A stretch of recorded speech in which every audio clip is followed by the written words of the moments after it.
All right. Hello, cousins. Welcome to SASS Mass, our spirituality and support symposium.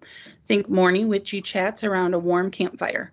The recording has started, and by participating in SASS, you agree to read and accept the terms of engagement, which will be posted here in the chat and on our website under the SASS Mass tab as well. We ask that you mute during the recording for clarity during the meeting and for the afterplay. We will get started with a few announcements and then get into all the good witchy stuff.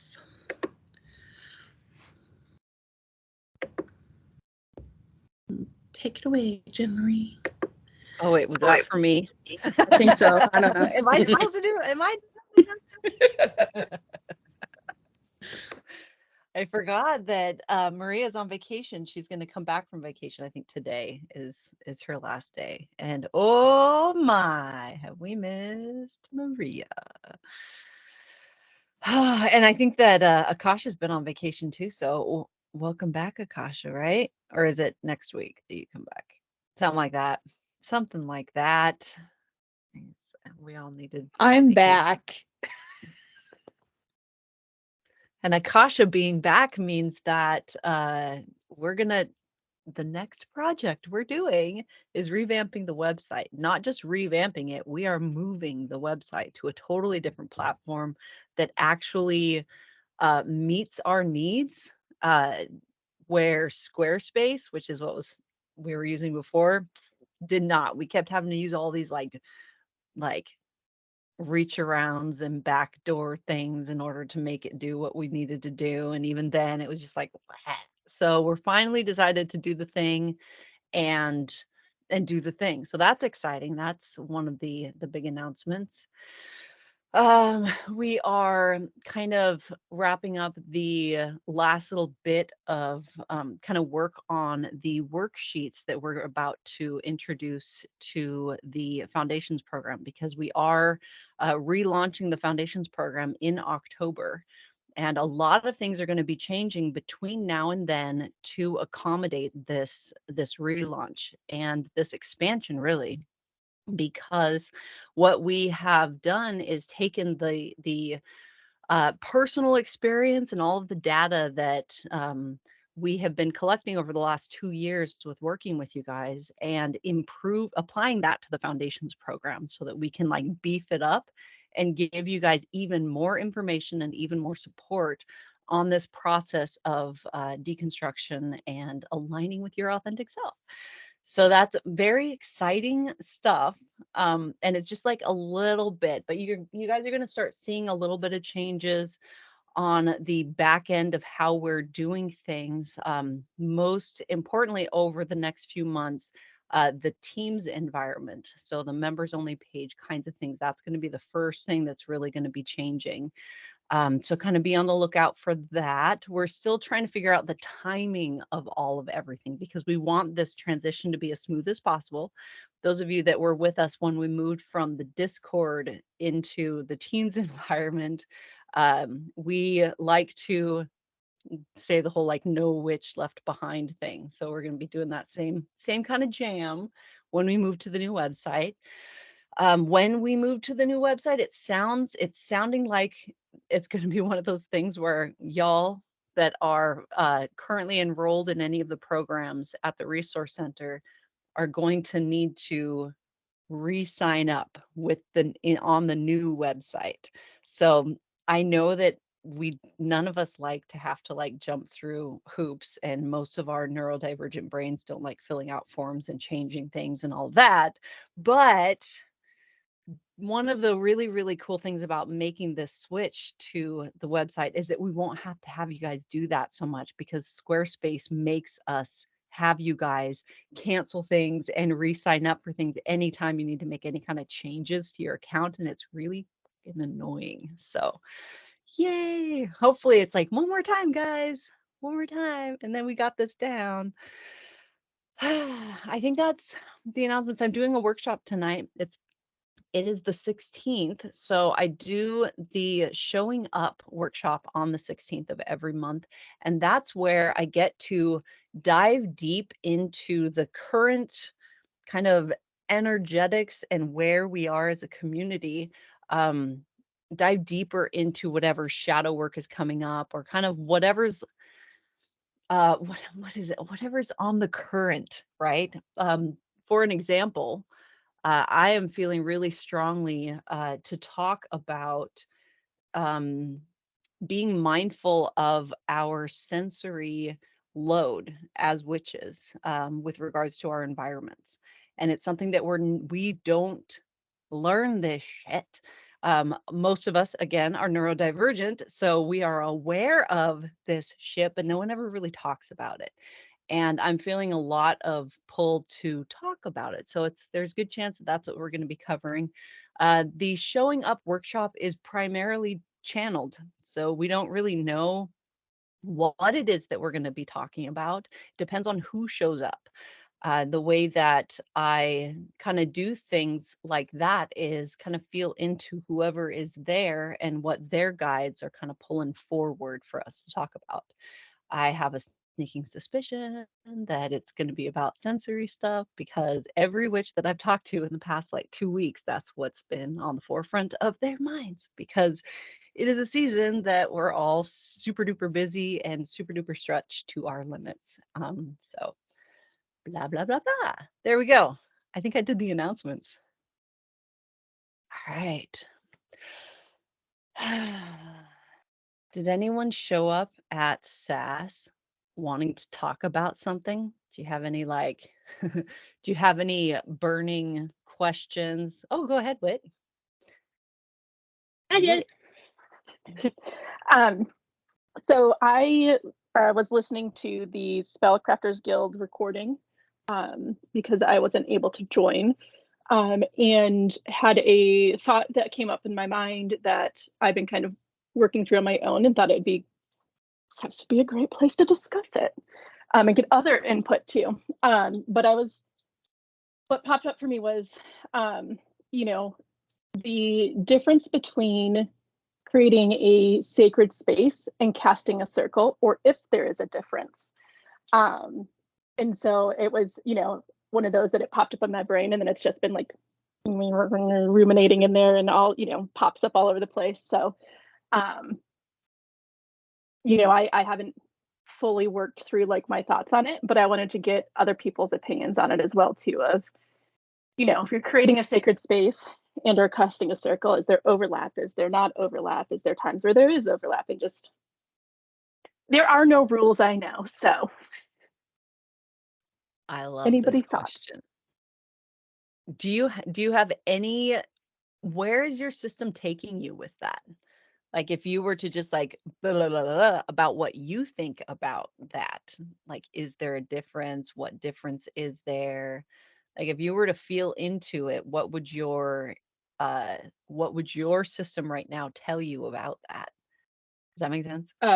Yeah, my system's leaning towards, like, it all comes to intention and what you're doing. So, creating a sacred space is, to me, is I'm setting that intention of, it's like lighting the candle, and it's just like setting the events that I am going to be more dialed in and focused. And here I am, Um, and when I'm casting a circle, it's more about, um, like, that intentional raising of energy that I want to contain into the spellcraft that I'm doing. Um, and so, like, then that got me to thinking too about, like, not every spellcraft that I do I cast a circle, because sometimes I don't want to cast a circle because I want that energy to be more flowing out. Um, and so there's an overlap, like quite a big overlap there. But and it comes down to like that intention or the reason behind it, of what am I doing? Like, do I need, and then that got me going too, of like, I'm such a chaotic witch, that like I'm like, oh, I want to do that, just go do it, and like I finding myself being a little bit more resistant to like setting rituals, um because of my struggle of being able to like follow it, or like, the social conditioned of like, I need to follow it. If I set the ritual, I need to follow it exactly every single time, and I cannot vary, otherwise it's going to mess it up. um which then takes me back to that like intention piece of it, of what is that intention and what are the like, it's a tool that I can use to help me focus my attention. That was a lot of words. They were great words. They were really great words. Hey, Ben, you want to add some great words to this too? I will totally try to add some great words back into this. I feel like I mean you're definitely like spot on, right? Like I have no like corrections or anything. But I think that like holding sacred space is the same. Like I mean we shorten it to holding space for someone. So I feel like there's more of like an emotional tie in there. Whereas like casting a circle, more times than not, you're probably doing magic, spellcraft, something that you want to keep, you know, together. Um, so like I feel like that would be like the main difference, right? Would be that in one spot, like you're hoping to hold like an emotional something for that person, whether that's like an anchor or just a yelling wall, whatever that might be for that person at the time. But yeah, and I feel like that would probably be the one and only distinction that you could really make between the two. Is that like one's more of like from an emotional place, whereas the other is more of, I want to say like a physical space where you're like actively doing something instead of just like being present for someone. That makes Yeah, those were great words, Ben. Nailed it. Yeah. And then we can take it to another level of um like in this office, right? This is where I do a lot of magical workings. Every day, all day, there's this constant stuff that I'm doing. So I don't cast a circle every single time I do those workings because this space itself is sanctified in that way. It's dedicated for this kind of working. And so that's another like difference, I guess, between like sacred space and casting a circle. A circle's more of a temporary kind of thing that you will, open up eventually. But like when I see like sacred space, um, every time you interact with that space, you are adding more energy to it. You're making it more real. Does that make sense? And the reverence in which you interact with that space makes it more real, right? So that's kind of how like altars can work as well, because you're like carving out this space that is meant for this specific working, and every time you go back to that, you're again adding more layers of intention, you're making it more real. um so that would be my distinction between like sacred space and casting a circle. So it's more like one is more like permanent than the other. So, and I love hearing all the perspectives though. Go ahead, Karen.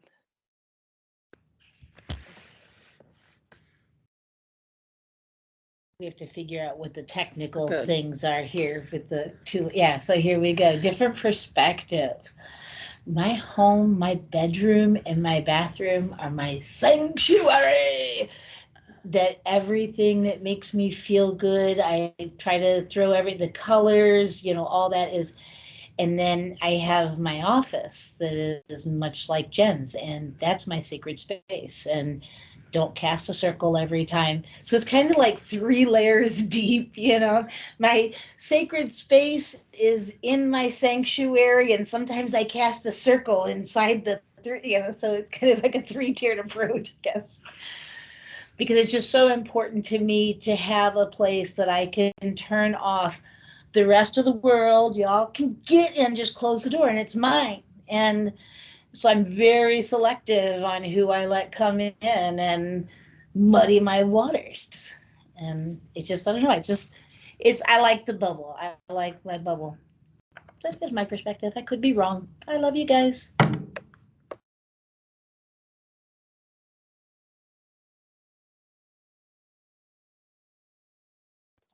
Go ahead, Ezra.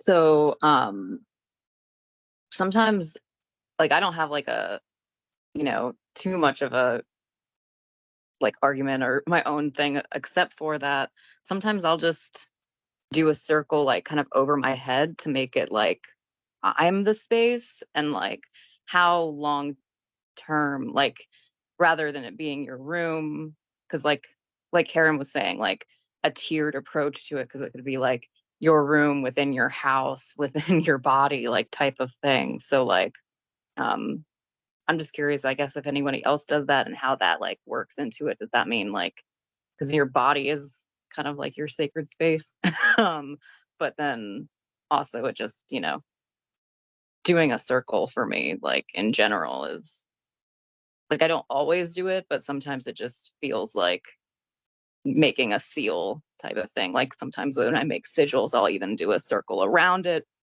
It just feels like an extra bit. So just curious on anybody else's take on that. Yeah, thank you, Ezra. All right, Ben. You want to get it? Get it again. As we're talking, made me remember something that I wanted to say to Whit originally, which is the feeling of having to create a ritual is a socially conditioned response to magic in general. And the only reason I have that feeling is because of the giftings that I personally have, which involve just like energies and like reading and being aware of them. So I don't generally cast circles often because I'm able to kind of just like push my energy out into like a bubble that creates the circle. So I don't have to do like a whole ritual or a magic casting to make that circle happen. And that's only after years and years of like trying to get that to happen because I was getting tired of having to cast a circle. But yeah, so the idea of what a ritual is, or even an altar or a magic space or any of that, like all of what we have preconceived is all just like socially conditioned, like woo woo nonsense. In my opinion, allegedly.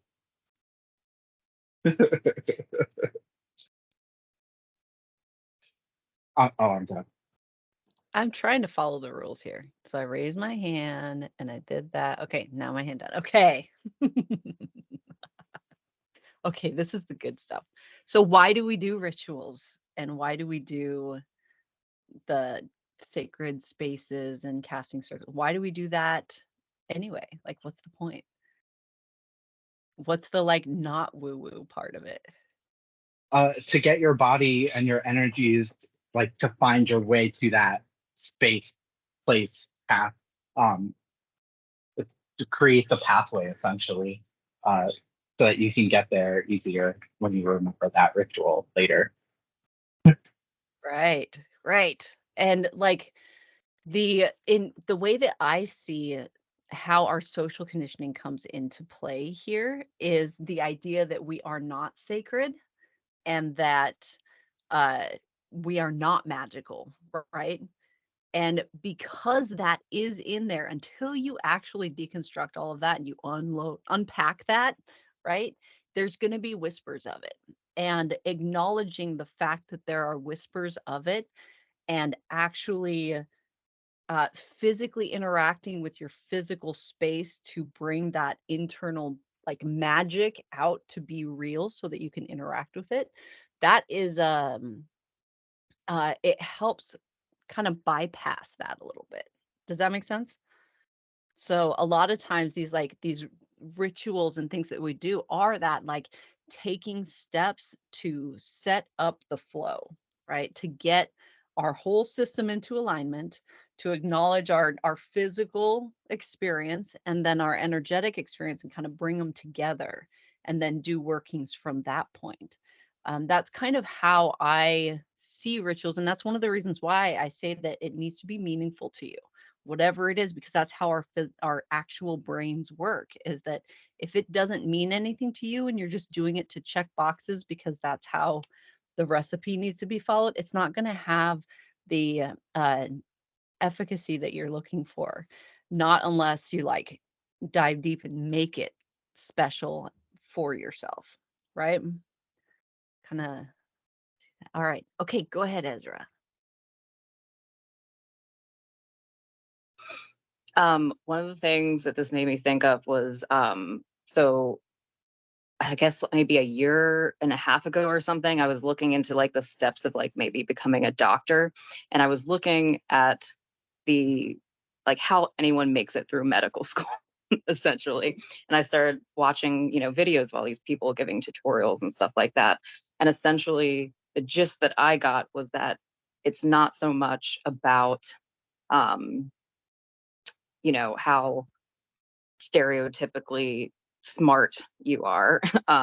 It's more about like who is the most organized, who makes rituals out of studying so that this becomes part of their life, so that it's so internalized because they do it every day type of thing. And so I think when I was studying neuroscience, which is what brought me around to magic, that's what really stuck out to me, is that the rituals that you create for yourself rather than rituals as we think of them in like the kind of like cartoonish, very fun, like cauldron and like recipe, like you were saying, type of thing, hocus pocus type of thing. But the rituals that we create and we do over and over again to kind of train our brain to go in the direction that we want it that to me is what is good about rituals. However, like Ben was saying, I don't do it almost in the same way anytime, because my ADHD brain doesn't like that. But there are certain aspects to it that that are important to me, that are like little anchors in my brain that I kind of like, oh, okay, clearly if I want to do this again over and over again, that's important to me, which means that it's like highlighted. But anything that I'm too strict on, like that I will want to break out of it and like not do it. So like kind of like, I guess with the analogy I came up with just now that popped to my head was like a diet, whereas like society, the social conditioning tells us that you have to like eat in a certain way in order to be healthy. And especially in like we're only really just coming out of an era where it's just like extremely unhealthy healthiness being like forced upon us and stuff like that, when really I think like intuitive rituals that we make ourselves and like fall in love with ourselves, like that is like that's where the real importance of ritual is, rather than just following a tradition that someone like set because it looked cool, or even more so that like colonialized Christianity decided looked scary, and like they picked those parts that looked scary and that they were scared of, and then like put them onto what witchiness was, I guess. Okay, that's all I have to say.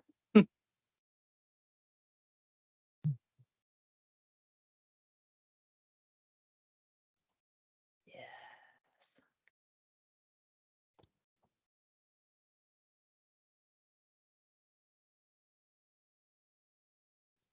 This is a good one.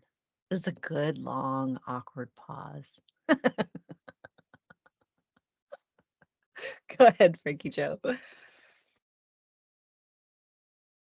I just wanted to say that this is a great conversation, and it's making me really think about the fact that I don't like to do ritual a lot. I know why. I like in my head I've made it a pretentious thing, but I'm also like trying to put more intention behind certain aspects of my life so that I do it with more purpose.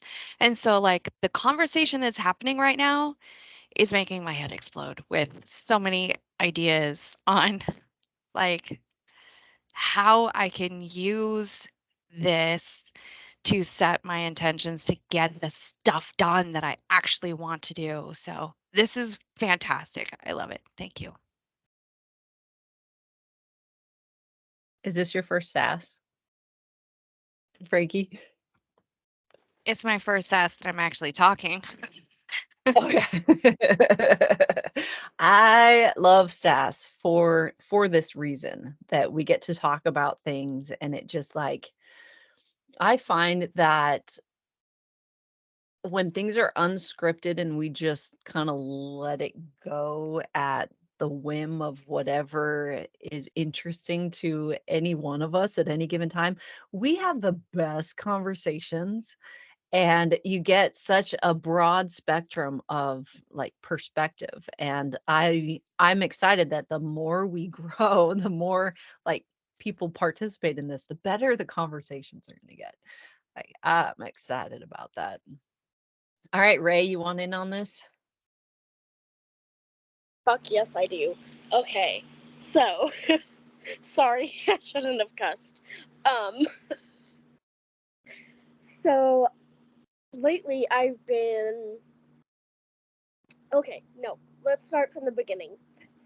So, when I went to Oregon, I had really realized like how burnt out I was and how I was not taking care of my body at all. And Ocean really like helped me realize this.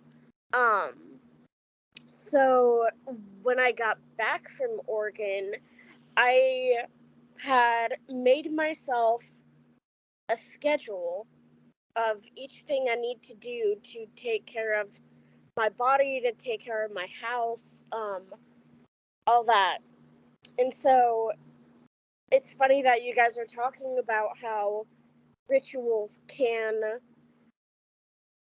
be stressful but also be really helpful, but also I don't want to freaking do it. Um but now I've noticed that like now that I have been doing the rituals with my body, I have the emotional, not emotional, but I guess yeah, emotional energy to do other things. Because my body is taken care of. So I've been having a lot more energy to do my spells and to do my shadow work, and it's been really nice.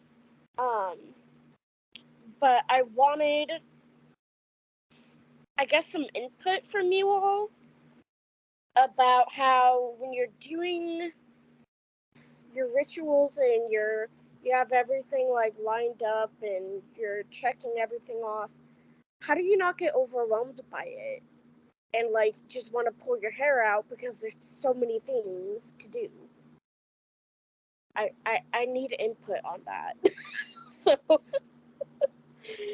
um I've gotten to a point where when people tell me, oh yeah, that sounds like you have a lot of shadow work to do for that, I get so overwhelmed and there's so much resistance that I'm like, no, stop giving me more shadow work to do. I have enough right now and I'm over my limit. And so I'm just like, how do you guys do it? So go ahead, whoever was first. Okay. So, it feels like you're actually talking about a few different things with this. Are you talking about so there's the feeling a little overwhelmed by the shadow work side of things, and then there's the feeling overwhelmed at the steps of ritual. So I want to address the steps of ritual first. Um, what is it that you're overwhelmed with? Is it in following a ritual that was created by somebody else, and it just seems like it's just too much to kind of keep on top of? Or could you kind of explain that a little bit more? Yeah. So they're not made by somebody else. They're made by me. Because I realized, like, I don't know how deep to go about this. But basically, I had neglected my body for 24 years. No, 29. I'm 29. How did I get to... Anyways, I had neglected my body for 29 years, and so now I'm trying to, like, incorporate it into my rituals of, so that way I can take care of it more. But now that I'm doing that, I'm realizing I'm having to play catch up now because there's so many things in my systems, emotionally, spiritually, physically, that are completely out of whack.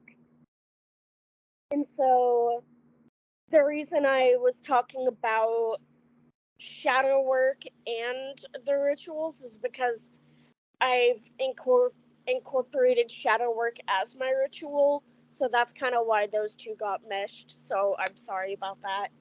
But yeah, it just seems like too much, and I don't even know if I answered your question because I'm starting You to did. realize that the more that I talk, the more I sound like a jumbled mess. So I don't believe you sound like a jumbled mess. I believe that you sound like someone who is a little bit overwhelmed with all of the stuff. And a lot of times when we uncover bits of shadow work, it feels overwhelming. I talk about this a lot. For those of you that know plants, I like to equate things to plants.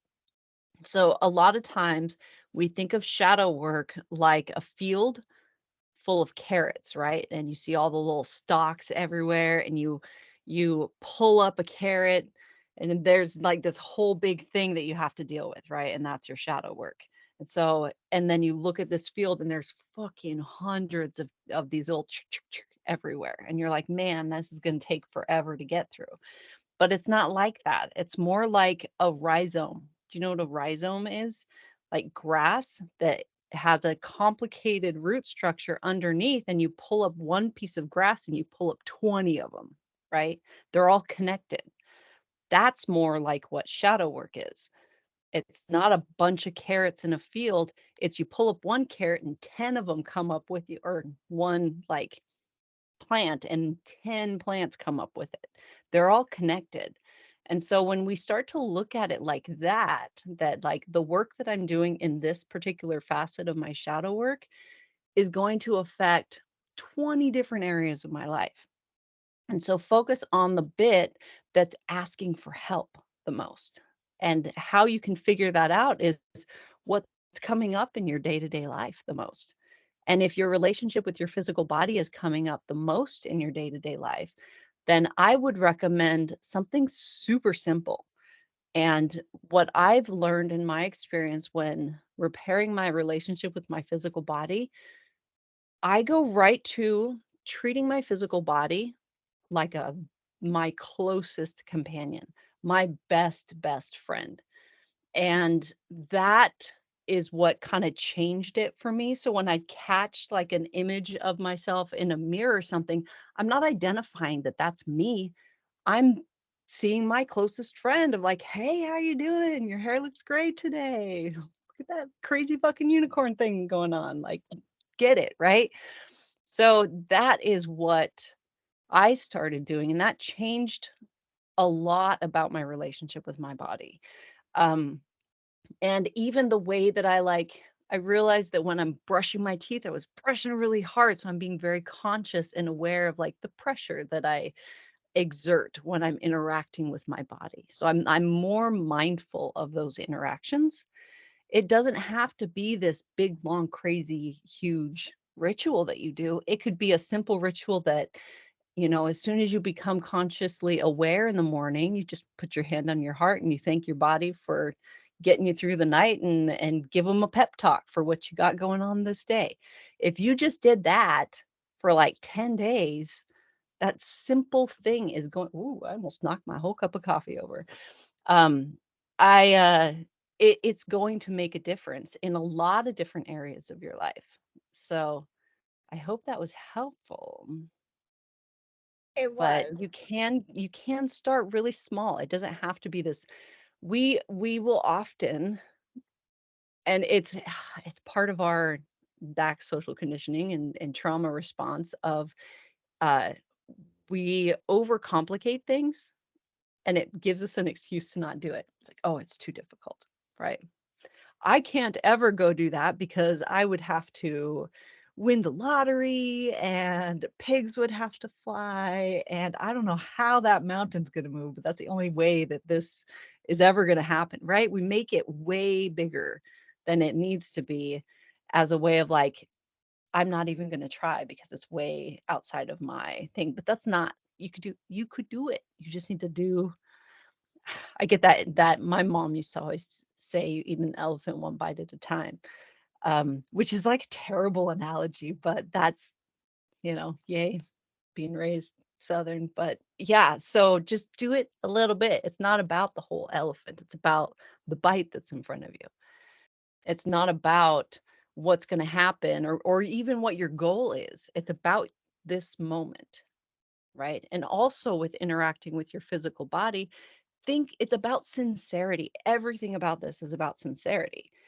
If you acknowledging your body is just a box that you need to check off, that's not sincerity. Would you appreciate that from someone that's trying to befriend you or trying to repair a relationship with you? Like, hey, I said hi. Well, that's it. I'm gone. I'm doing my thing for today, right? You'd be like, that's fucking bullshit. You're going to have to do better than that, right? That Like makes I can remember growing up and being going to church, right? And I was blind kid, super autistic. And so everyone was encouraged to make friends with me, right? Go sit by the blind kid, go sit by the weird kid, right? But I knew that they were only doing that because they were like told to. The sincerity wasn't there. And I hated that. And that was kind of what I took as an example of what I don't want to do with my physical body, right? I don't want to just go through the motions. I want to be sincere about it because I would expect that kind of sincerity if someone was trying to build a relationship with me. So remember that because you know the difference. Go ahead, Ezra. I just wanted to say that I also get overwhelmed with ritual sometimes. And I can definitely see how shadow work could be overwhelming. It's one of my special interests, so I feel like I'm less likely to be overwhelmed with it. I'm more like, ooh, more carrots, like like like that kind of thing. But with the ritual, like I don't like I get pretty overwhelmed with like even the witch work circle that we do here. Usually if I go, I will draw while I listen to it, or I'll rewatch one of the videos just because there's so many like parts to it. It's and again, like I'm new to like magic. So for me, like if it was like a recipe that I was cooking, I would have like a lot of years um of just experience, and I wouldn't see each of the individual parts as much. Whereas I feel like with witch work, it feels like a lot of different steps. So usually I will skip steps out of compassion for myself. And I will draw instead, but listen to it. And I feel like um, that is just drawing is part of my magic. Like I think of my like pen or pencil is like my magic wand or whatever. And so even though I'm not doing exactly what other people are doing, like I drew my witch's ladder type of thing when I listen to that type of, so and that's easier for me. So maybe if you uh get overwhelmed with whatever ritual you're making, just revise it or do something different. And like, I think the big part is having compassion for yourself, because I think, at least for me, like if I make a ritual and I'm like, okay, here are all the steps that are important to it. If one day I'm like too tired or like in an irritable mood or because I'm in pain, because chronically ill baddies, we sometimes just don't have the energy to do all the steps. And that, like, skipping steps sometimes is part of my ritual. Um, and like sometimes I will, like I think I've said before, like sometimes I like to take classes just so that I have like the opportunity to skip them, because that fulfills something in me. And but then when I want to go, like then I get to learn. So I think it's just like all parts of the process can be part of the ritual if you decide they are in your head. And so rather than like feeling that you are like failing at doing the complete ritual, it's just like doing a different one this time. So that's how I look at it anyway. Thank you, Ezra. Thank you. Also, like allowing your physical body a place at the table when you're choosing to do magic, right? Taking into consideration what your physical body's up for, right? Sometimes it's not a great time to do things. Like we can make all of these plans, but like include everyone at the table. Go ahead, Kat. Hi. So speaking of physical bodies, for a while mine's starting to like deteriorate because I'm getting up there and I've got all kinds of things going on within my own body that constantly need support, and I'm learning how to support that with like my arch supports, my compression socks. I have to wear something for my hand now, so I'm providing those supports now for that physical body. And I love the fact that Jen looks in the mirror and greets her physical body. I think that's really important. I've decided on my own to remind myself that my physical body is a part of my team, to name my physical body. So I'm Kat. My physical body I have named Savi. Savi's my best friend. And I named her after one of my coworkers who has a physical body that is also like mine, that needs support and constant support. And how do I treat her when she needs support? I provide the support that she needs. I give her the comfort that she needs. I am there for her. And I'm trying to do the same thing for my physical body. It needs my help. It needs my support. It's human. It's that human part of me that needs my spiritualness to lift it up and provide for it. Um, a part of the rituals, I think that your team has you. It doesn't matter what you do as your ritual, your team knows your intentions. It knows what you're trying to accomplish, and it's all about your intentions. It's not about the steps that you take. You don't have to do A, B, C, D, E, F, G. Your team knows what it is you're trying to accomplish. And it is not going to say, well, you didn't do step E, so I'm sorry, this isn't going to work.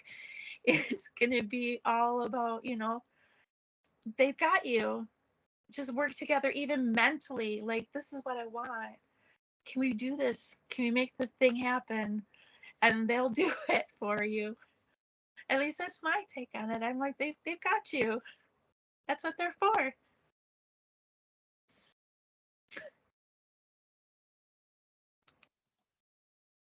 Thank you, Kat. That was awesome.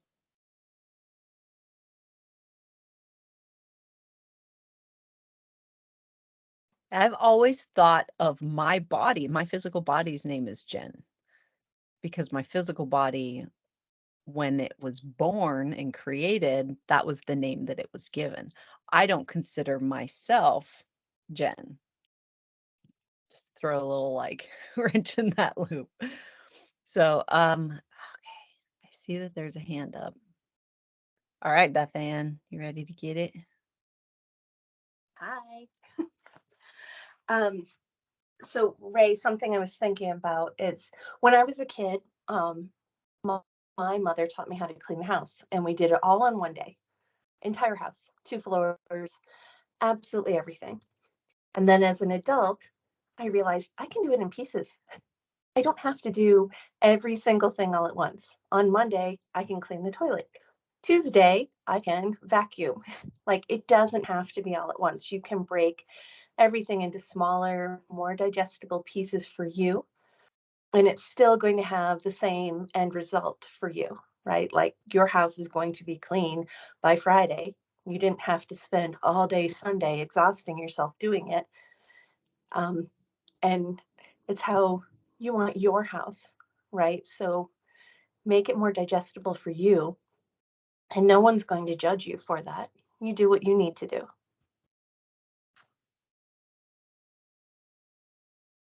Thank you. That I like that a lot.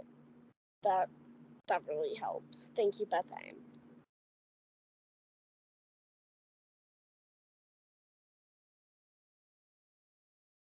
I've been having this weird relationship with time this last week. It feels like an hour is several hours. I can't believe that it's only been an hour since we've been talking because we've covered so much information. But I've been in that. Is anyone else having a weird relationship with time, or is it just like me in Alaska? Because Alaska's fucking weird with time stuff anyway. But man, my days off are on Thursday, and I've started prioritizing my peace on Thursdays. So I've been doing things like locking myself in my bedroom all day long. I create like a snack platter the night before, and I've got my food and everything planned for the whole day, my activities planned for the whole day. But I like isolate myself because I have such an extroverted, like I talk to a lot of people all day long, every day. And so to close myself in my room and just kind of do whatever I want and feel in the moment and everything. Thursday was the longest day I've ever had in like my whole life. And I actually fell asleep out of boredom, which is really funny because my ADHD brain was like, get me out of this room. I'm bored. I need to clean the house or do like anything else. Um, but yeah, like my relationship with time has really, really been weird the last like about week and a half. I'm totally doing it today too. So I guess I thought I'd share that. Does anyone else want to have anything you want to talk about? Other than Stephanie's hair being absolutely amazing. I can't stop looking at your hair, Stephanie. I know, right? It's just like beautiful, perfect hair. And I'm just. Ooh, I'd love to talk about that because that's right up my alley. Time. Time is like a foreign language to me. Like some people can't do math, some people can't spell. I can't time. And I have a really hard time struggling with time, just the passage of it, the figuring out what I need to do, when I need to be there, how long it's going to take me to get there, what I need to do to make that happen. It's really a struggle, and it's so hard to talk to people about it because they think it's just the easiest thing in the world, like, like any 2 plus 2, and I'm like, but it's not. I really struggle with that, like trying to figure it out. And then my brain plays tricks on me in the meantime too. They're like, "Oh, you totally got a lot of time before you have to do this, this, and this," and it might be half an hour, or like I know I have to be to work by 10, and then my brain will be like, "No, we don't work till 11," and then I'm like, "What?" And then I'm like, and then like 10:30, I'm like, "Oh wait." I was supposed to be to work at like 10:45 and I've got 15 minutes to go. And I'm like, oh, why did you say that, brain? But it does that, and it's so hard to deal with trying to figure that out. But yeah, I really struggle with time.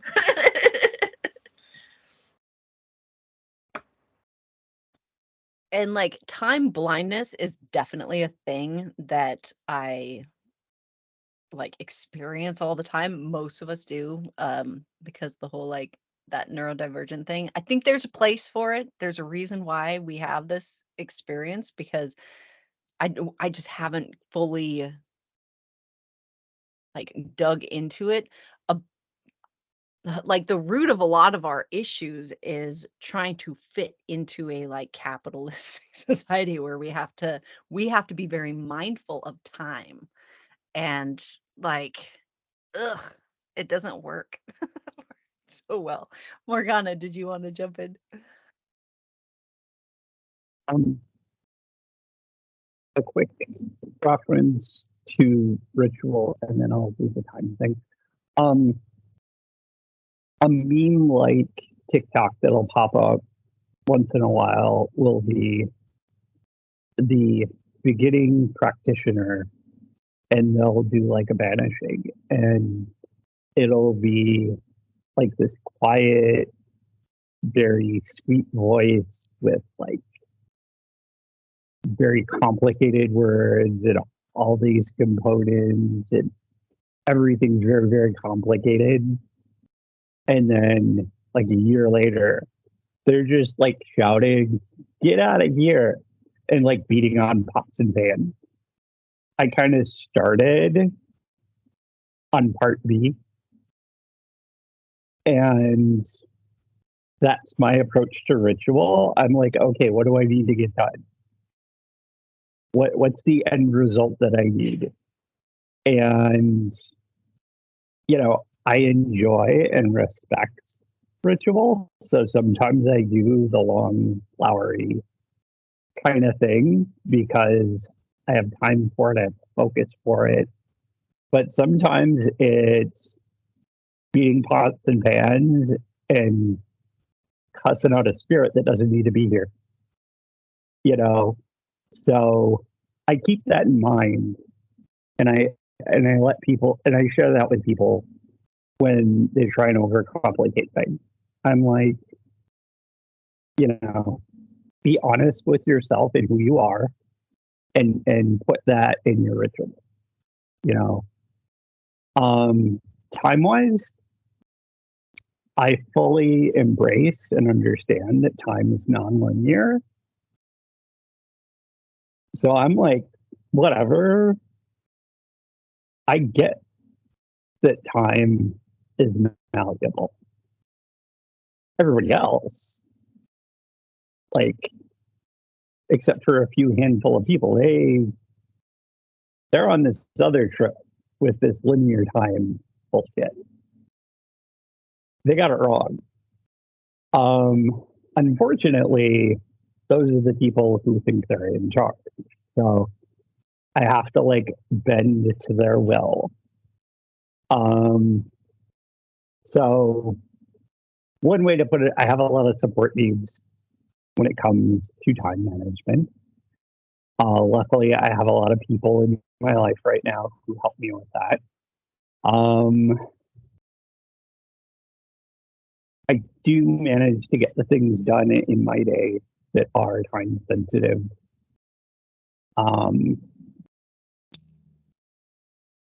It's a little tougher being neurodivergent because some of those hacks that people use commonly, like tying things to established habits, that doesn't work because my neurodivergent brain does not develop habits. I think about everything I do every single time. But, and alarms are a sensory thing. So unless I can tailor it specifically, but then it has to be something that I won't ignore too. Because if it's too annoying, I'll be like, this needs to shut up now. And that's all I focus on. But if it's something too pleasant, I'll just listen to it and be like, oh, that sounds so nice. And I'll ignore it. So the struggle is real.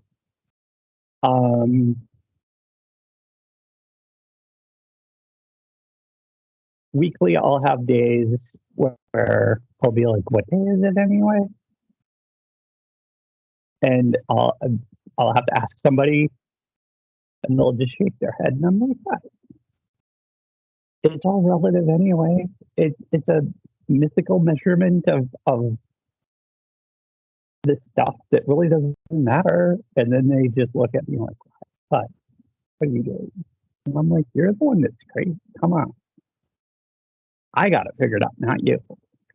So that's me in time.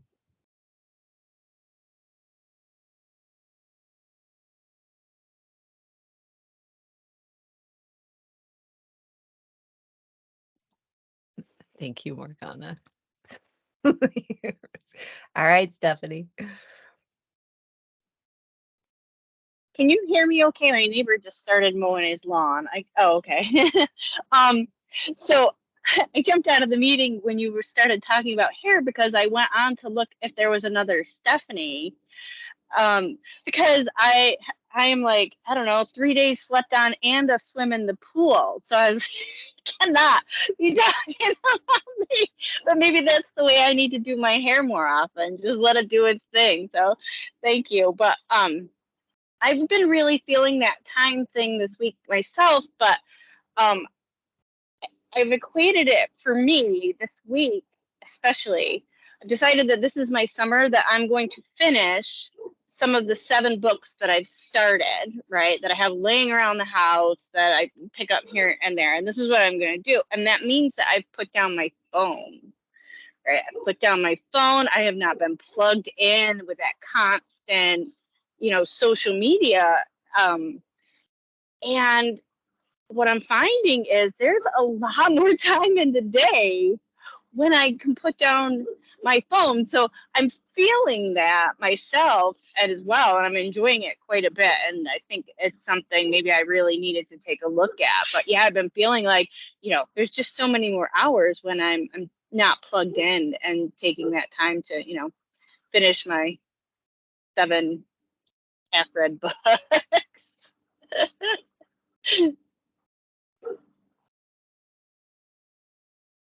I've actually been doing the same thing with the unplugging. I've been playing with presents a lot in the last couple of weeks too. So maybe that does have something to do with it. I'm trying to be present with my life and being more aware of my dissociative tendencies, because there's a part of my brain that still believes that scrolling on TikTok is resting, and it's not resting. That's still taking in information. It's not being present with my life. So I'm trying to do the being more present. And you're right. There's so much time in the day. But the other thing is that on my day off, I'm super passionate about the work that I do. And it's very difficult for me to pull back and not work on my day off, because I know it's when I slow down and I'm more present that I start channeling more. And it's like, oh, I have so much to say and so much to share. And I'm not doing that today because it is my day off. So it's a fun balance. Super fun. But thank you for bringing that up, Stephanie, because I think that might have something to do with my time issue. Go ahead, Whit. Well, you kind of just said what I was going to say as well, but I found too, because my mind will be go super fast too, and just get all the things done. But when I intentionally stop to have those rest days, having my mind is I strive and shine from all of my years of conditioning when it's chaotic.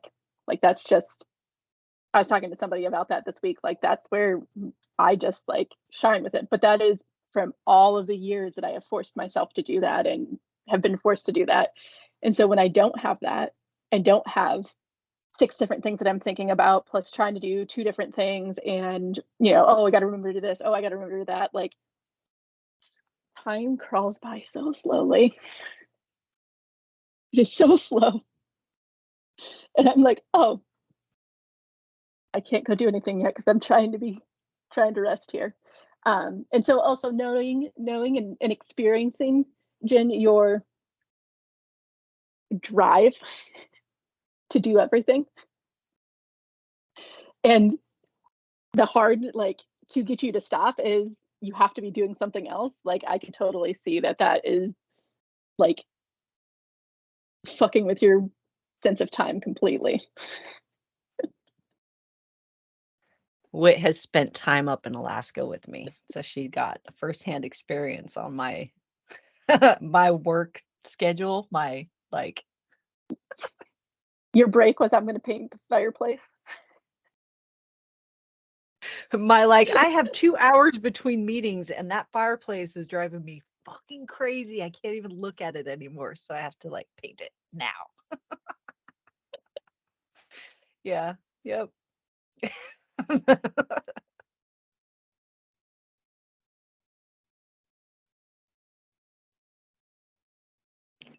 So, Jen, can I ask you a question?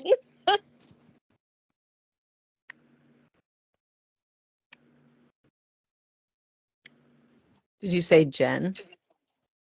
You can ask Yeah, me any questions. you. I am an open book. There's nothing off limits. So you had said that like scrolling on TikTok wasn't resting. Was that you?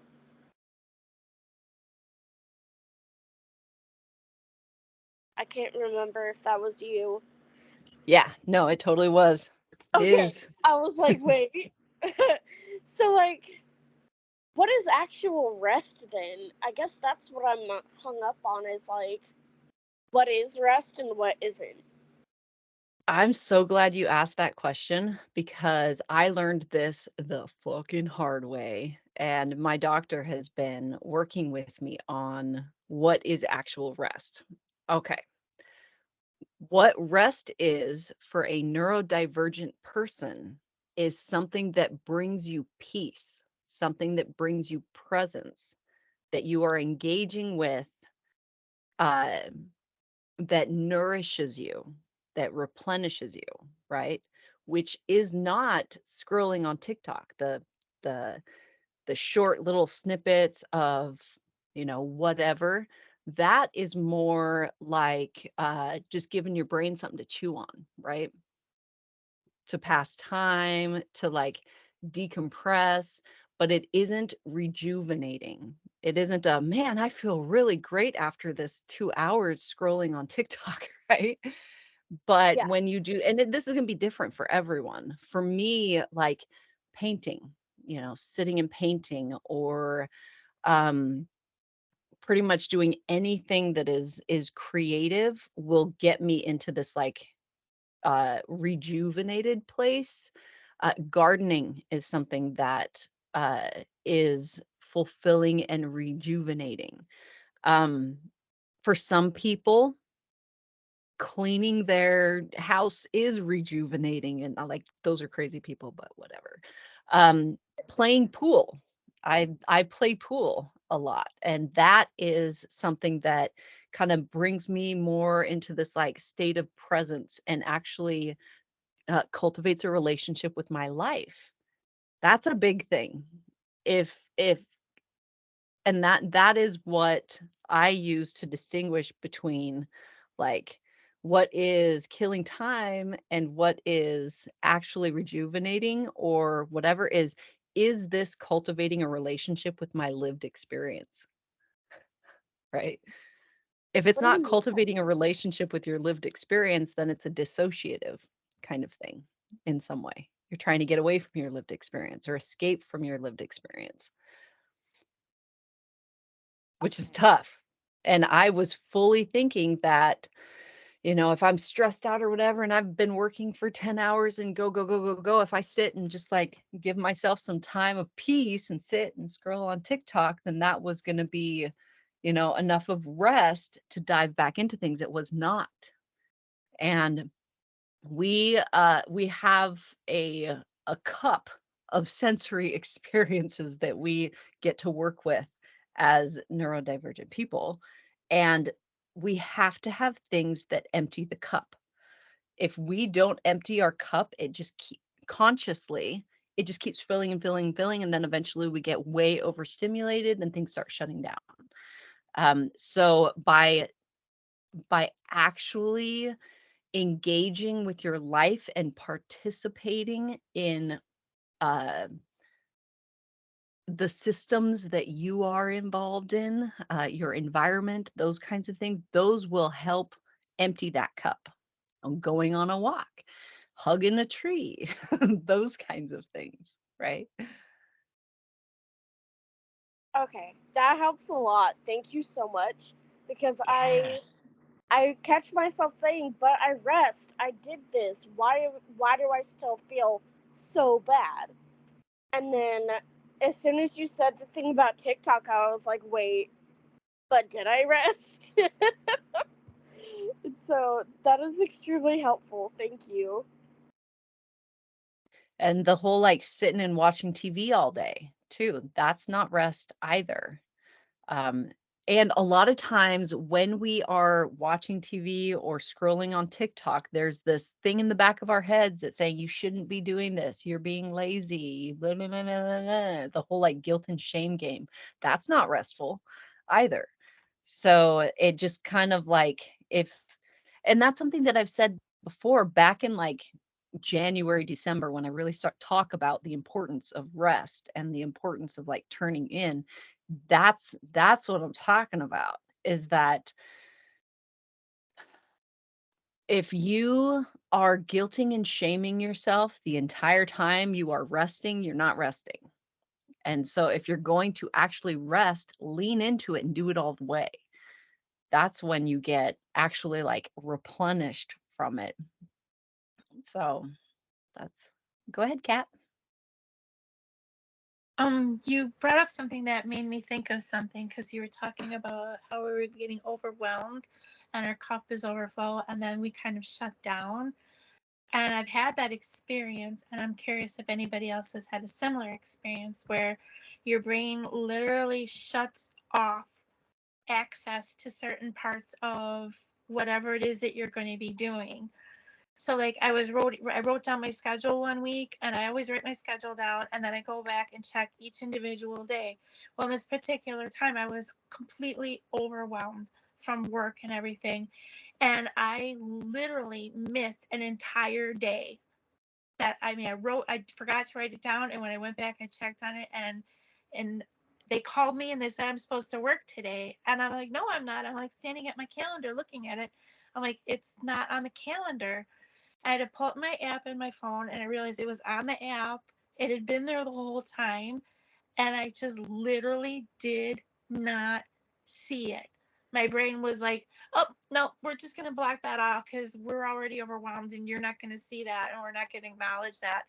And then, yeah, I got myself in trouble because my brain just literally had enough to the point where it just shuts things out, appointments and things like that. We're like, we're too busy, we can't handle this, and it will go boom, and this thing will just like it'll cut it off, and it's not even there, like a broken severed limb. It's just like gone. There, doesn't that feel better? Now you don't have to deal with that anymore. But I do.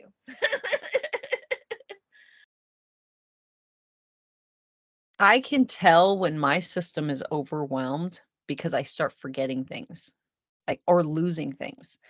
Those of you that have spent in-person time with me know that I play this constant, very entertaining game of hide and seek with my phone and my water bottle, like all the time.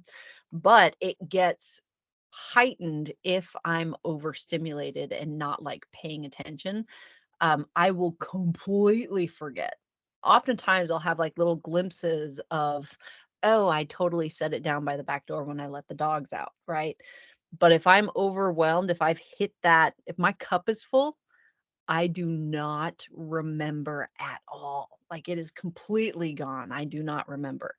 And placement memory was one of my superpowers, like when I was younger. If I have seen something, I know where it is. I just perfect recollection with that.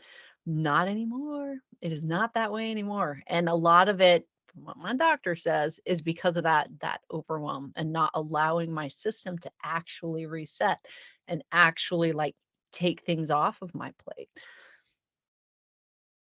Go ahead, Morgana. Having ADHD, my type of ADHD, object permanence can be a problem. So if I can't see it, it doesn't exist. So if I don't put something in a specific place the same way every single time, and remember that I put it in that place every single time, then I might not remember where it is. Also, the higher your stress level, the less access your brain has to your higher brain functions. Your brain is stressed out, so it's like, okay, I might have to fight a tiger, and it switches brain function to running and fighting. So your brain literally cannot remember things because it's trying to figure out how we beat the tiger. And object permanent, tiger, ADHD. I had another thing in there, but ADHD, and I can't remember. So yeah, we'll just go with those. Thank you, Morgana. Okay, is that Julie? I think Julie's next.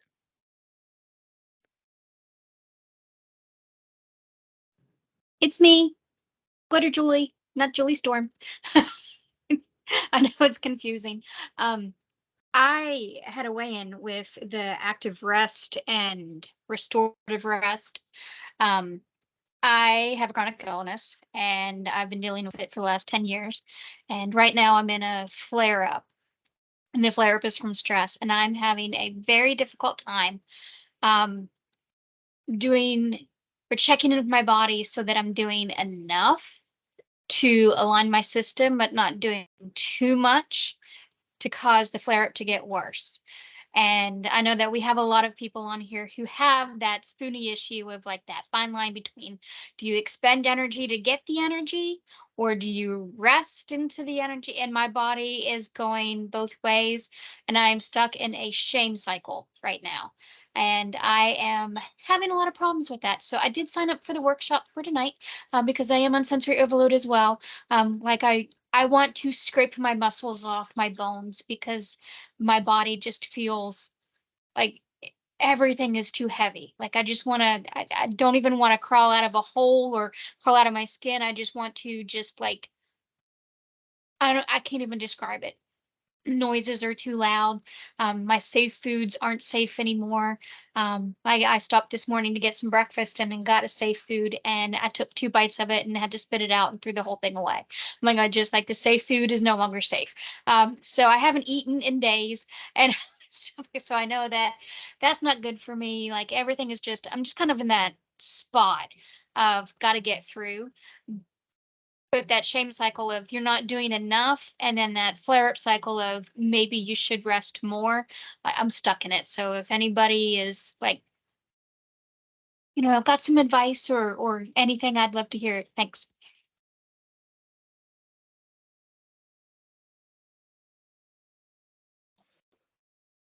Oh, I'm gonna dive into more tonight. But that is when you are in the place where like life has stopped, right? And that you need a like reboot and it feels like you're in that reboot phase. Is that kind of, am I gathering that correctly? Yeah, yeah. Like it's Right. just like I can't decide if I need to move more or if I need to rest more. Like both are not helping. Right. And what if the answer then is both?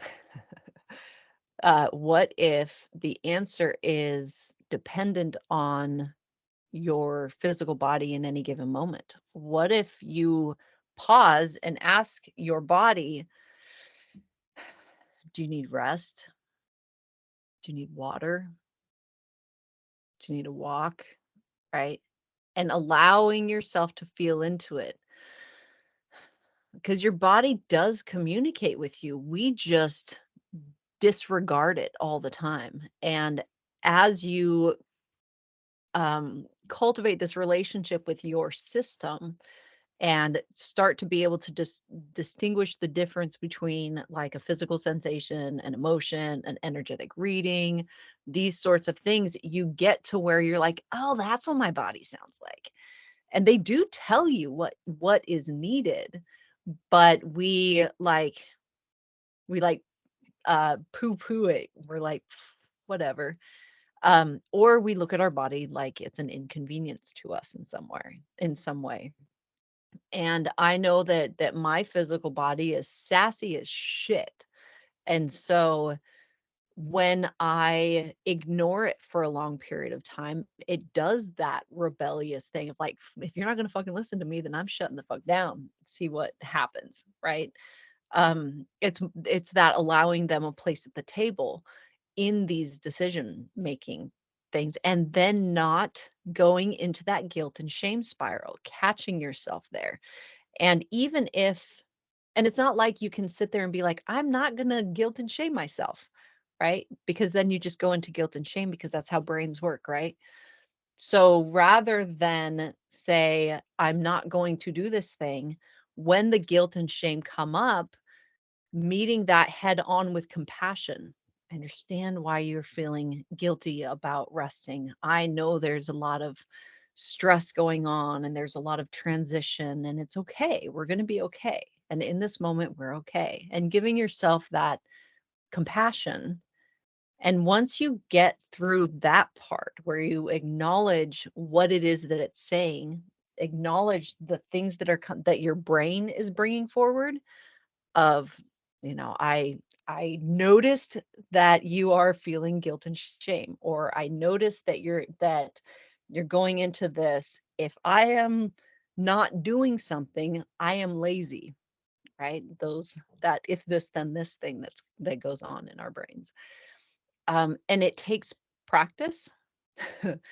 And then that deep trust of, my guides are not going to let anything through that is not meant for me in some way.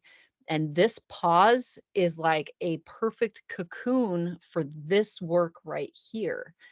And as if I were to read the catalyst, if you are experiencing catalyst that keeps turning you inward, right? Of, nope, you can't go out and do this. You need to turn inward.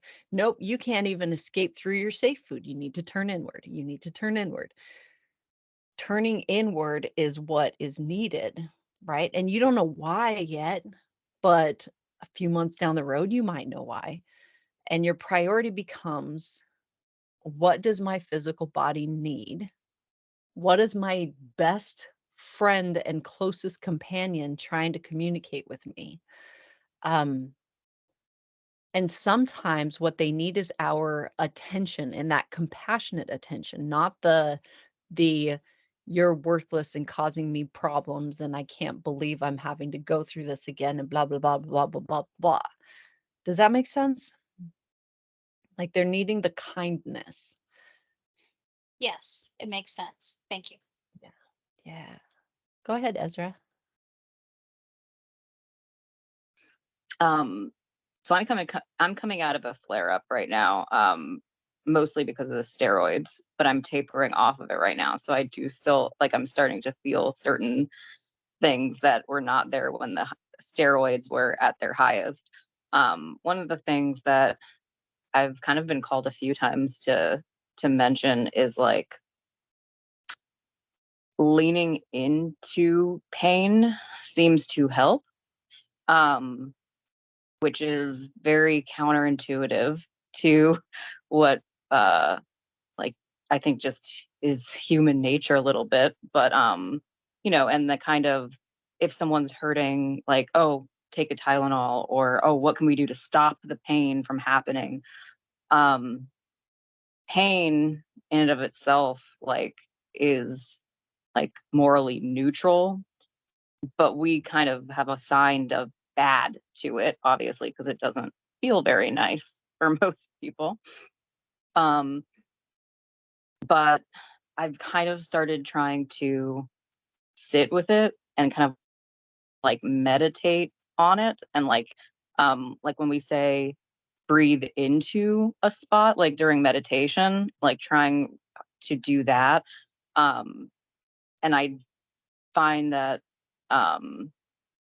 even if the pain doesn't like pass entirely, although I do think it tends to pass quicker that way, or at least if we're talking, since we were talking about time, it seems to, from my perspective, which, you know, since I'm in my perspective, that's all that matters.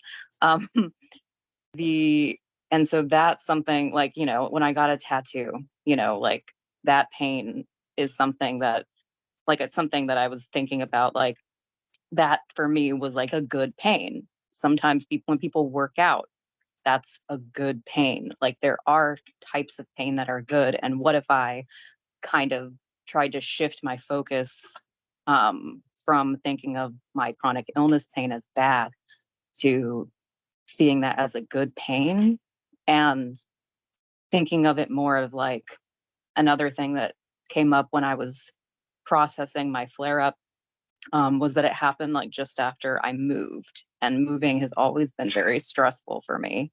And like, what if it, rather than this being like a broken thing, what if this is what happened? This is how I process something. What if this is the digestion of this experience and there's actually nothing wrong with it? It's just like, that's what my body does. I'm digesting a big thing right now. And so my stomach is doing a big thing, which is my brain interprets that as pain. And so as long as I can kind of redirect my focus on that to being like, not being, I'm in pain, get it to stop immediately, then it's less of a nervous system reaction that's happening there, because eventually having that pain won't be like a, you know, freak out situation. It'll be more like a, oh, let me take more time to focus on my stomach or whatever part of your body is currently causing you pain. So yeah, I hope that helps a little. That was awesome, Ezra. And that actually, like, I've experienced chronic pain for a long time.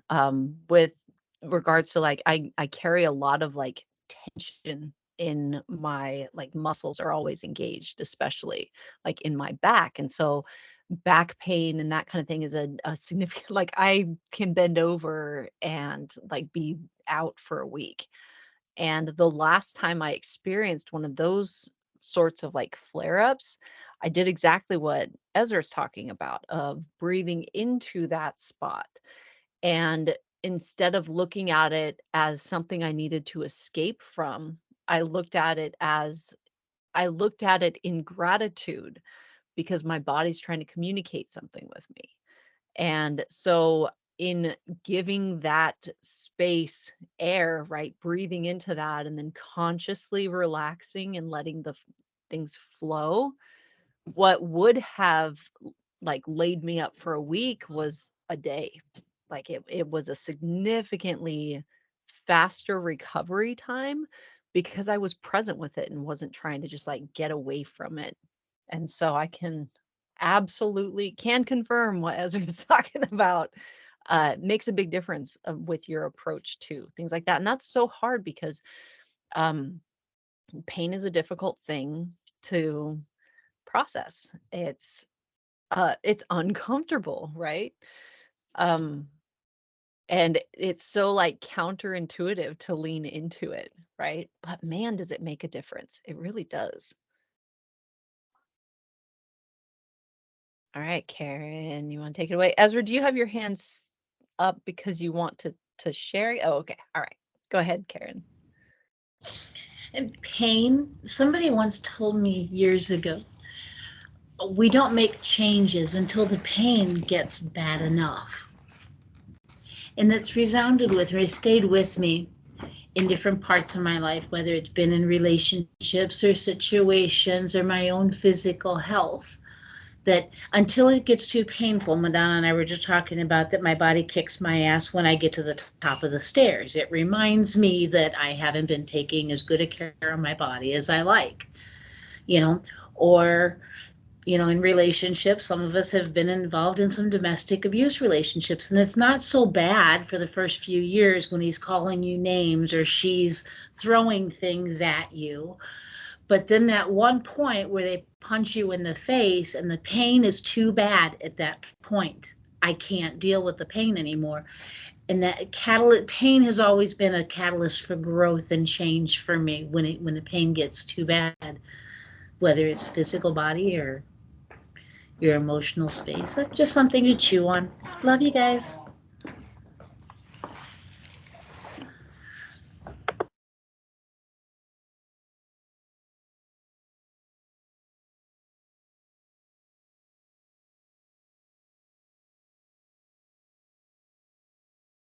I'm looking for hands up.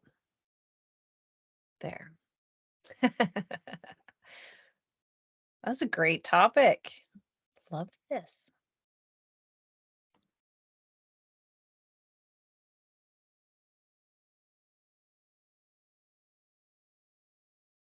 I'm just going to sit here in patient silence. Okay, go ahead, Kat. I've been experiencing a little bit of that pain myself, but on a much smaller scale. I fell at work like about 2 or 3 weeks ago, and I fell on my hand, and I have tendon issues to begin with. So when I fell on it, the way I pulled my tendon, it hurts. I don't take anything for that pain though, because of that very reason.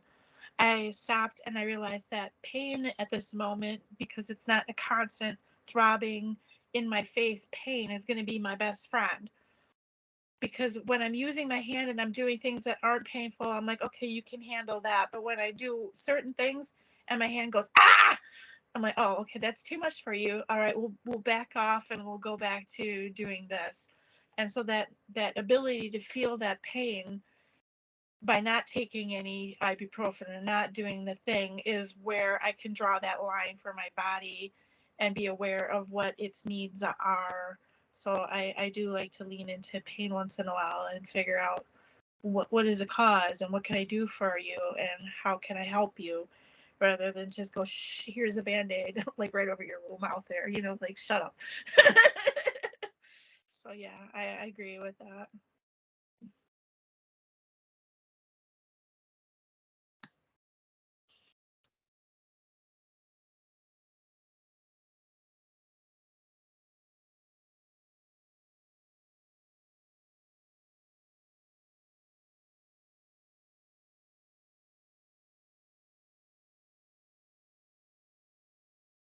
Go ahead, Morgana.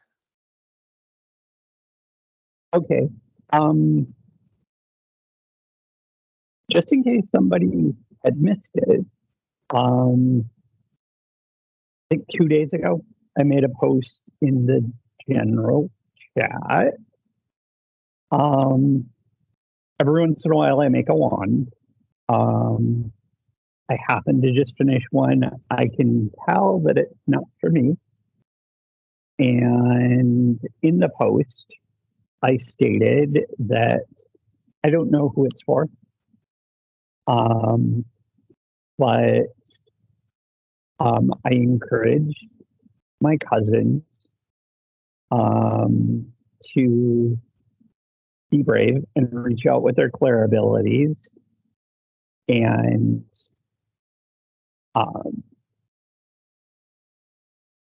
grab some information about that wand in whichever of your Clairs that you use or you're testing, and go ahead and share that with me through a DM. And, through that information, I will know the person who's supposed to get that wand.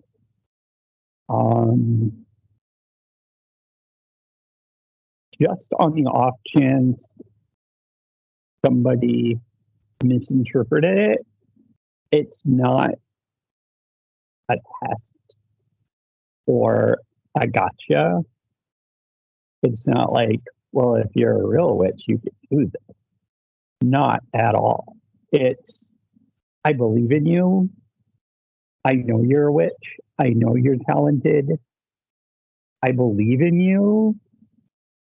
And there's an opportunity, if you choose, in a safe space to, reach out and have an opportunity to like get some experience with your clair ability. And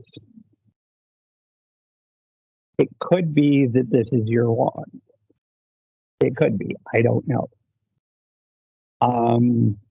Like I said, I'm waiting for that person to come forward. So I just wanted to encourage everybody. It might feel a little danger rush scary, but go ahead. You lose nothing by trying. Your ego might say you're losing something, but you're not.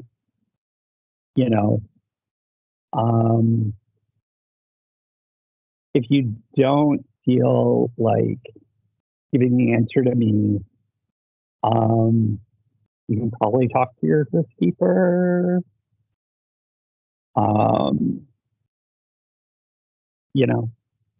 They can probably like worded it to me or something like that. So, yeah. But the main point is, I believe in you. I absolutely 100% believe in you. And I want you to do the thing so that you can see that you can believe in yourself too. Okay?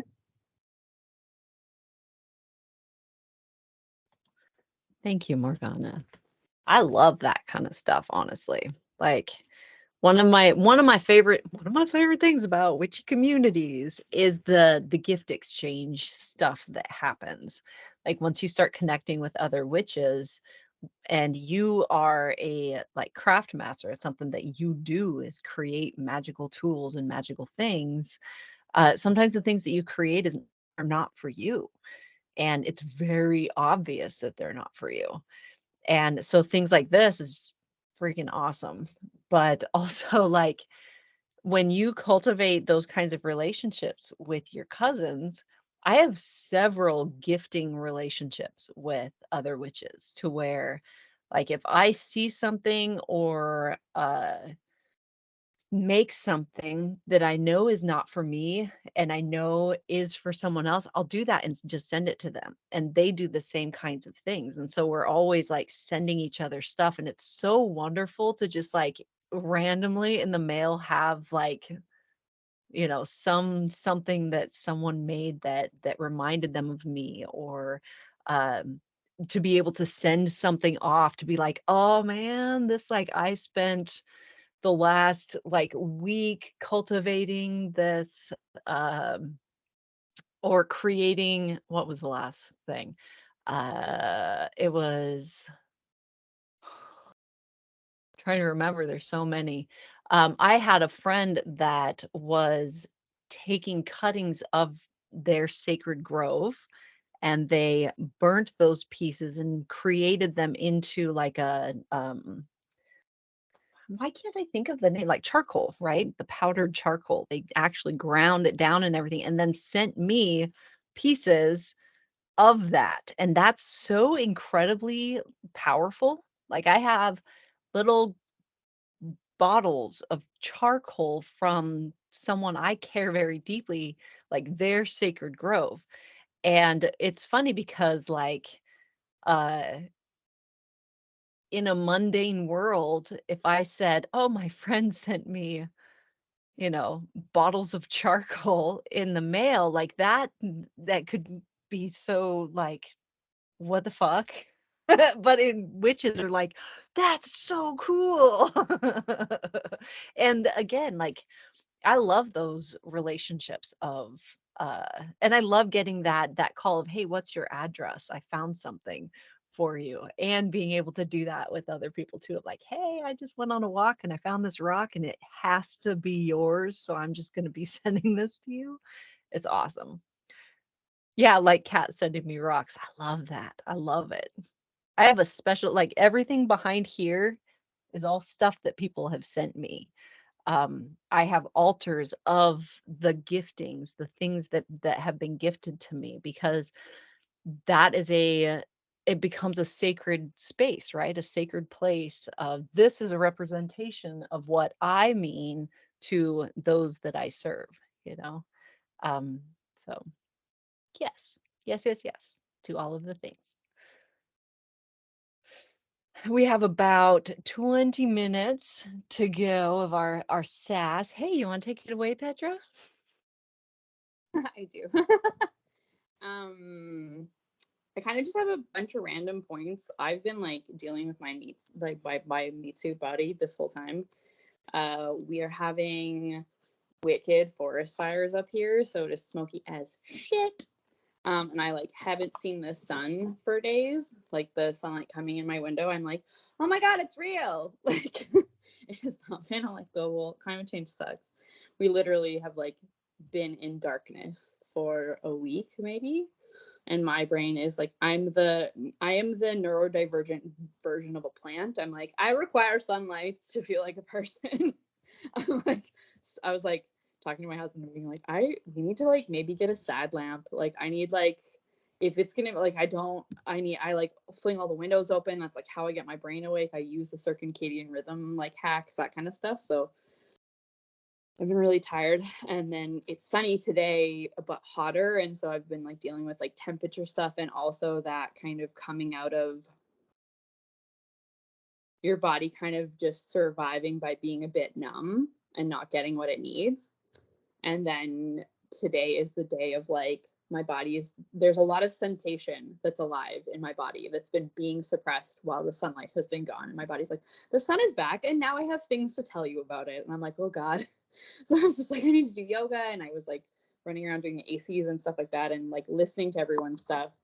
And I thought I would share that experience because I think it's relevant to kind of also what everyone was kind of mentioning about like, if anyone hasn't looked at polyvagal theory, I like highly recommend you look into it.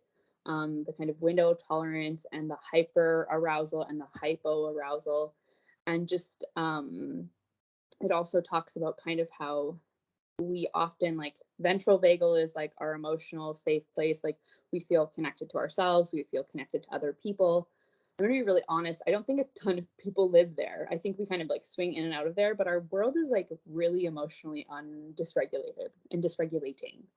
And I think a lot of us kind of live between the like hyper arousal kind of this is from polyvagal theory stuff, the kind of sympathetic activation stuff, where we're like excited, but we're kind of like using up a lot of energy. And then if you look at the polyvagal ladder, the next thing is like hypo arousal, or kind of like freeze shutdown. It's also that arrangement of things is like why often when we start thawing, we get really agitated or angry. And then we have to like process the sympathetic energy that's been suppressed so that we can survive. But sometimes that's also why like we've been in this sympathetic state for so long that our body sends us into shutdown, because our body's like, hey, so you've been like slamming the gas on this whole time, and like I haven't had a moment, so we're gonna just like put the brake on, and you're gonna have to just like be an immobilized little frozen thing. And that I just want to normalize that like those cycles are normal, and I think that they're more apparent if you have any type of neurodivergency, and I know that they're more apparent if you have any kind of trauma. So I highly recommend looking into those. I put a thing in the chat about freeze and trauma responses, and kind of it's like a good little 5-bit breakdown of things to look for and things to do when you're in that place. The other things are like leaning into the freeze, and like Jen Marie was talking about the compassion stuff. It's just like Peter Levine, I put a quote of his in the chat. He's like the somatics the father of somatics, so to speak. I mean, there's lots of people that have contributed, but he's the guy who, like, if you put his name in, like, everybody kind of knows who he is, and he's been doing stuff since the 60s. But his books are really helpful as well in kind of understanding and normalizing, like, how trauma moves through our actual bodies and not just the intellectualization of our trauma. And I like the quote of, like, in somatics that I've kind of learned, like, trauma is anything that's like too much, too soon, too fast, or without support. And so that normalizes lots of stuff, especially for neurodivergent people who were like, why am I traumatized? Like, I don't get it. Like, I had parents that loved me, or I had whatever, like, that these things can be, like, anytime we experience overwhelm without support. And I'm just going to say that most of the world isn't great at the whole, like, co-regulatory support thing. We're very good at suppression and repression. Thank you, Victorian parenting, but we're not so good at support. So, like, I think that experience is, like, far more normal than people realize. Or standard is the word that I want. I don't really like the word normal. My brain is like, normal is for math. Like, sorry, that's anytime someone's like normal, I'm like, normal is, like, for, like, numbers. Like, it's never, like, that's not a word for people. It's literally a mathematical term. And then the other piece that I wanted to contribute was about the whole ritual piece. And just a caveat of, like, so the definition of a closed practice, from my understanding, is, like, something you've been initiated into, right? Like, you have to be initiated. You can't just, like, pick it up. And so, like, I look at Reiki technically under that umbrella. I had to be attuned. I had to be initiated. You technically could try to just do Reiki and use the symbols. You would make yourself very sick. You would be very, very tired, because if you're not attuned to it, then you're using your life force versus actually being attuned to the energy and utilizing that. And so something that I've learned with that practice, and why I think that's relevant to any ritual that we do, is the opening and closing of space. Is that anytime you're going to interact with, I'm just going to say, like, non-corporeal space, like, things outside of your body, things in your consciousness, things connected to anything else, is just open the door and close the door, simply because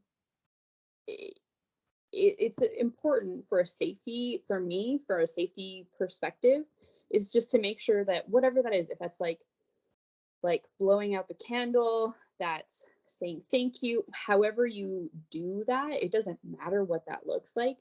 But I think that piece of ritual is important, because sometimes we can make ourselves very tired. I've had that experience, like, and I've had in other spiritual groups that I've been a part of, people, go on, like, journeying things and been like, I just kept it open for days, and then they made themselves incredibly sick, and tired and exhausted, because, when we do non-corporeal rituals or things that are outside of the body, like, we are a body, we're a physical being, and so our physical life source is rooted here, and we're supposed to, like, go between those places, but we're not supposed to stay in either one, like, solely. And I think that I just wanted to add that piece of, like, I think closing space is really important, just because of those experiences. And other people might have their own opinions, and I think you have to gauge it based on how that feels in your body. For me, like, I look at opening and closing space as boundaries, right? And so that is a boundary for me, of being like, I close this because, like, I'm now walking out of the space, and that can be wherever. But I also think that, like, that doesn't mean that I'm closed to magic or closed to spiritual experiences or closed to those things, because I have other boundaries for those experiences of, like, for me, I have boundaries around sleep because of trauma, because of needing physical rest, and have very strict rules of, like, these are my business hours. Like, office hours are these times. You're not open to me. Like, if you knock on my dreams, I'm going to be like, fuck you, good night. Like, no, because I'm not open to it. It was also when I would experience it because I was on that medication and didn't really have a sense of like the separation between me and those spaces or a sense of my physical body. It was terrifying to be like, what is happening to me? I don't know what's going on.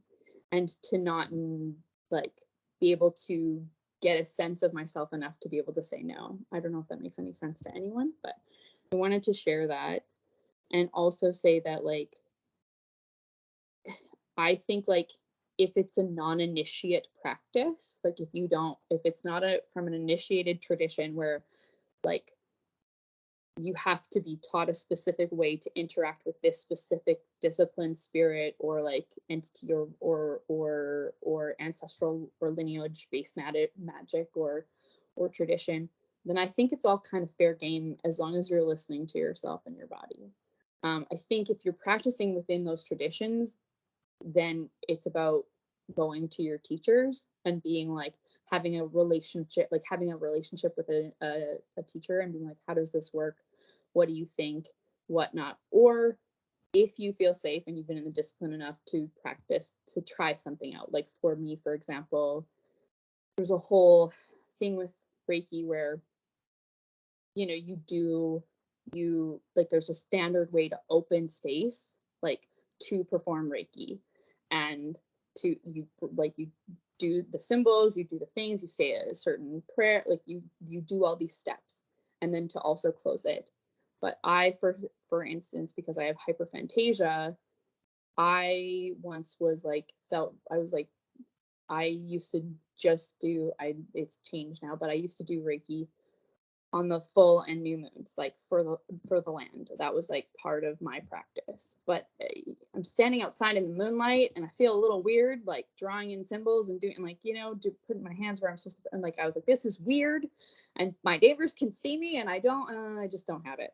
And so I, as like a person who has hyperphantasia, was like, I'm going to put my bare feet on the ground. And I just kind of checked in and I was like, okay, I think I can just do this all in my mind's eye. I will still do all the steps, but I'm not going to do the motions because that's still real for me. Like my imagination is incredibly real. My memory is real. Those actions are real. And I think that ties into what Jen Marie was saying about that as well, is like, there's ways to like move with things differently. And I think it's also about like sitting with something and being like, what this is always my question because it's a good safety question. It's like, what's the worst thing that could happen? like worst thing that could happen if I do that is like, it didn't actually happen. I didn't actually do the Reiki, like big whoop. Like would I do that with something that I felt like was actually potentially, I don't know, dangerous or something? Like, I don't know. I don't do things that feel that way. And I also have a different perspective on like what is and isn't dangerous, because I think we've been socialized to find things dangerous that aren't dangerous and things that, yeah, anyway, I'm not getting into that because like we have 6 minutes left and I feel like this is a whole different SASS Mass. But anyway, that's what I wanted to share.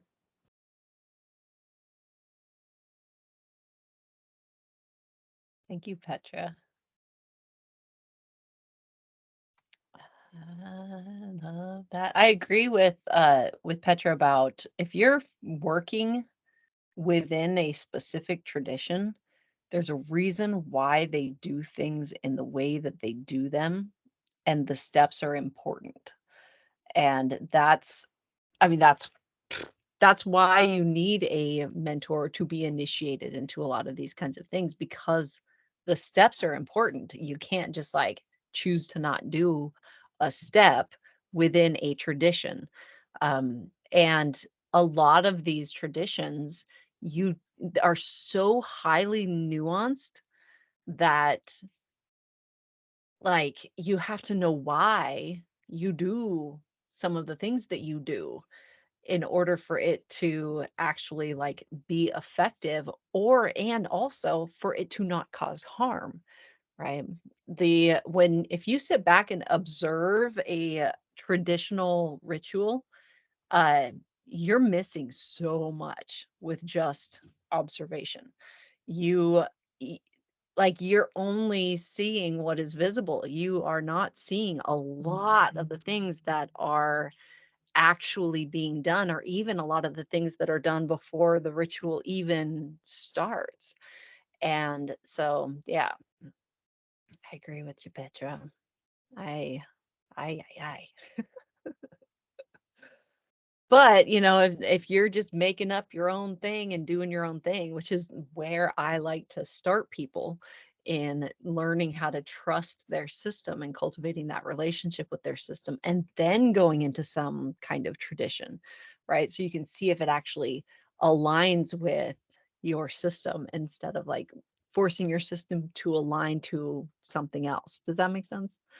Anyway, lots of stuff, and you're right. This could be like a whole SASS. And my phone keeps going off. It's like, oh, you got 5 minutes till SASS is done. All right. And now is that fun time where it's like we've got just a few minutes. Did you raise your hand again, Petra? One little thing I forgot. I was like, oh yeah, I meant to say Yeah, this. get it. It's like very good. I just put my phone down so you guys don't have to hear it. The one thing that I wanted to say was because it was about the rest thing, and I was like, oh, this is really important. Someone mentioned this on TikTok, was like horizontal time for neurodivergent brains. And as someone who experiences kind of like my brain still stays kind of busy, or I'm not tired, but I'm like, I can feel that kind of shutdown energy, that freeze energy. If I just go lay on my bed for 20 to 30 minutes, even if I'm scrolling on TikTok or I'm reading a book, but I'm just not vertical, there's something that reboots in my brain. Like often I can't sleep, like I'll lay there and it's not anxiety, it's just like, I'm not tired. I'm just like need to stop moving for a little bit. My human animal is like, it's time to chill out. Like when my dogs just stop playing and lay down on the ground for like 30 minutes, and then they're like, okay, I'm ready to like wrestle again. Maybe don't need to sleep, but it's like rumble time. Now that I've like chilled out, and I just wanted to like offer that to people, is like sometimes you just need horizontal time. You just need to like be like this on a couch or on the floor or like on a bed, and that can also be restorative. But it's also about, I think we've talked about this many times, like about like learning your own system, learning your own body, learning to kind of tune in and assess those patterns and see them and kind of the own cues from your body. So I just wanted to say that, and that's it. Thank you, Petra. There are times when I get so overstimulated that the only thing that like relieves that is laying on the floor specifically. Like, does anyone else do that? It's laying on the floor for me. And I'll do things like I'll sit on the floor in the kitchen, I'll sit on the floor. Like, there's something about being on the ground when I'm in that like super overstimulated space that just kind of like does it for me. On that note, thank you everyone for floor time, for showing up today. You guys really do make this happen. You guys are the best part of SASS. And yeah, for those of you that are coming to the workshop tonight, I'll see you tonight.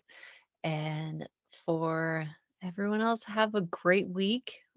May your practice be expansive and filled with many blessings, bright and dark. I love you guys. We'll see you next week. Bye.